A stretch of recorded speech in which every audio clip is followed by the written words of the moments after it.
Good afternoon, everyone. My YouTube channel name is MD Nisar Ahmed, Bengali motivational speaker. So আজকের যে টপিকটা সেটা হচ্ছে মোটিভেশন রিলেটেড, যে আপনি কীভাবে স্টে মোটিভেট থাকতে পারবেন, মোটিভেশনের ডেফিনেশন কী বা কীভাবে আপনি বেনিফিট হতে পারেন। Regarding that I would like to highlight some point. So basically motivation হচ্ছে কিছুই না, প্রেরণা বা ড্রাইভ অফ অ্যাক্ট যেটা আমরা বলে থাকি, বা আপনার কোনো গোল থাকলেও সেই গোলটাকে আপনি অ্যাচিভ করতে পারছেন, সেটাই আলটিমেটলি আপনার মোটিভেশন। ঠিক আছে, তো মোটিভেশন বেসিক্যালি দু টাইপের আমরা বলতে পারি, একটা হচ্ছে কাইন্ড অফ ইন্টারনাল আর একটা হচ্ছে এক্সটার্নাল। তো ইন্টারনাল বলতে কি, যেটা আপনার মধ্যে রয়েছে, আর এক্সটার্নাল মানে হচ্ছে আপনার যেটা বাইরের। তো ইন্টারনাল মোটিভেশনটা কিন্তু লং টার্মের জন্য থাকে, আর যেটা এক্সটার্নাল সেটা আপনার শর্ট টার্মের। এবার উদাহরণস্বরূপ যদি আমি বলতে চাই, যেটা আপনার এক্সটার্নাল মোটিভেশন যেটা আমি বলছি, তো ধরুন আপনাকে কেউ বাইরে থেকে সাপোর্ট দিল, আপনি সাকসেস পেলেন, বা আপনি কোনো রিওয়ার্ড দিল আপনাকে, ঠিক আছে, বা অ্যাওয়ার্ড দিল, আপনি ইনস্ট্যান্ট বা কিছু মানি প্রোভাইড করলো, আপনি হয়তো ক্ষণস্থায়ী কিছুদিনের জন্য মোটিভেট থাকতে পারবেন, কিন্তু আবার ডিমোটিভ হতে পারেন। বাট ইন্টারনাল মোটিভেশন যেটা হয় সেটা কী হয়, long term. It's a self motivated বলতে পারেন পার্সন যারা রয়েছে, সেলফ মোটিভেটেড পার্সন আমরা অনেককে বলে থাকি, রাইট। তো অলওয়েজ তারা স্টে থাকে, মানে মোটিভেট আর কি। তো সেই ক্ষেত্রে আপনাকে কী করতে হবে, যে স্টে মোটিভেটটা আপনি কীভাবে থাকতে পারবেন, তার জন্য আপনাকে একটা ডিসিশন নিতে হবে যে আপনার গোল কী, লক্ষ্য কী। ঠিক আছে, তো আপনি যে গোলটা সেট করছেন, বা ভিশন আমরা বলতে পারি, যে ভিশন অর্থাৎ লং টার্মের জন্য, যেটা একটা বিগ পিকচার, ঠিক আছে।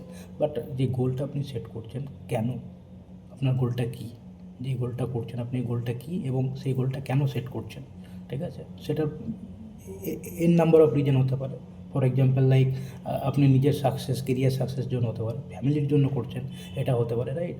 তো এই গোলটাকে আপনাকে নির্ধারণ করতে হবে, ঠিক আছে। বা আপনি কোনো ড্রিম আছে আপনার বিগ, সেটা হতে পারে, সেই গোলটাকে আপনি ঠিক করলেন, গোলটা ঠিক করার পরে তার উপর আপনাকে ওয়ার্ক করতে হবে, ঠিক আছে। এবার ওয়ার্কটা কীভাবে করবেন, ধরুন আপনি ঠিক করলেন যে আমি 90% মার্কস পেতে চাই এক্সামে, ঠিক আছে। তো তার জন্য আপনাকে কী করতে হবে, স্টাডি করতে হবে। স্টাডি ইন দ্য সেন্স আপনার চ্যাপ্টার ঠিক করুন, যেটা উইকলি আমি 2টো করে চ্যাপ্টার পড়বো, ঠিক আছে, এবং সেই চ্যাপ্টারে রিভিউ করুন, রাইট। তো রিভিউ ইন দ্য সেন্স আপনাকে আবার দেখতে হবে, ক্রস চেক করে, যে কী কী পড়ছেন না পড়ছেন সেগুলো, ঠিক আছে, এবং কতটা আপনি রিকভারি করতে পারলেন, কতটা গ্যাপ থাকলো, ঠিক আছে। তো সেই হিসাবে অনেক সময় রাইট ডাউন করুন, সেটা একটা এক্সাম্পল, এবং সেই হিসাবে আপনি নিজে রিফ্লেক্ট করতে পারবেন যে এটার মধ্যে কতটা ঠিক করছেন, ভুল করছেন, ঠিক আছে। তো সেই হিসাবে আলটিমেটলি আপনি যখন রিভিউ করলেন না, তো আলটিমেটলি সেক্ষেত্রে মানে আপনার যখন রিভিউ করলেন এবং তারপরে ফাইনালি আপনি রাত্রে বা মিড নাইটে, বা যখন আপনি স্লিপিং করতে যাচ্ছেন, বা মর্নিংয়ে উঠছেন আর কি, তো সেই সময় আপনি ওটাকে রিয়েলাইজ করুন, ঠিক আছে, এবং যে আমার কাজটা কতটা এগোলো, আমি কি কতটা ডেভেলপ করলাম,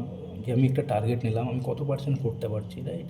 এবং সেই হিসেবে আপনি নিজেকেই বুঝতে পারবেন মেজারমেন্টটা, যে কতটা এগোচ্ছেন, কী করছেন। তো এই হিসাবে আপনার যখন সাকসেসটা পাবেন না, সেটা স্মল হতে পারে, আপনি বড় টার্গেট নিচ্ছেন, বাট ছোট্ট একটা, যদি সেই টার্গেটের ছোট্ট একটা অংশ অ্যাচিভমেন্ট করেন, সেটা নিয়ে আপনি হ্যাপি ফিল করুন।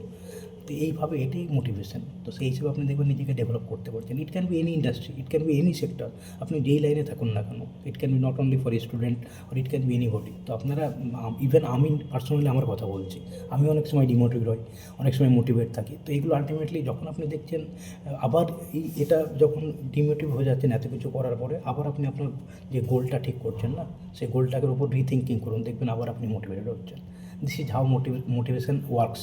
আই হোপ আমি বাংলাতে এইভাবে এত সুন্দর করে বোঝানোর চেষ্টা করলাম। আমি বিশ্বাস করি এটা আপনাদের হেল্প করবে। এবং এই মোটিভেশনটা কেন রাখা দরকার, এটা আপনার লাইক প্রোডাক্টিভিটি ইনক্রিজ হতে পারে, ইট can B N number of reason. Productivity increase হতে পারে, আপনি যেই লাইনে রয়েছেন না কেন, তো তার যে প্রোডাক্টিভিটি সেটা আপনার ইনক্রিজ হতে পারে, রাইট।